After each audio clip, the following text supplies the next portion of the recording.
خاموشی ایک بہترین عادت ہے، خاص کر تب جب آپ جاہلوں میں گھرے ہوئے ہوں۔ روٹی ایک خشک ٹکڑا اور یا رزاق لکھ کر جیب میں رکھا کرو، بہت جلد دولت مند بن جاؤ گی۔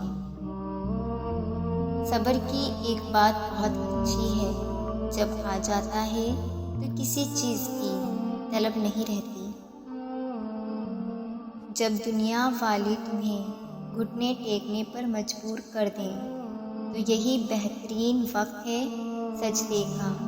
خبردار، بہت سے شیطان انسانوں کی صورت میں ہیں، بس ہر شخص کے ہاتھ میں ہاتھ نہیں دے دینا چاہیے۔ زندگی سے تقاضا اور گلہ نکال دیا جائے تو سکون پیدا ہو جاتا ہے۔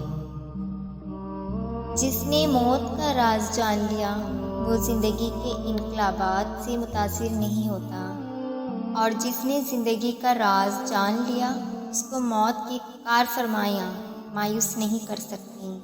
جس نے اپنی حقیقت کو پہچان لیا اسے حقیقت کی سمجھ آ گئی۔ غصہ کیوں آتا ہے؟ غصہ اس لیے آتا ہے کہ آپ اس انسان کی تربیت اپنی مزاج میں کرنا چاہتے ہیں، حالانکہ ہر انسان اپنا مزاج رکھتا ہے۔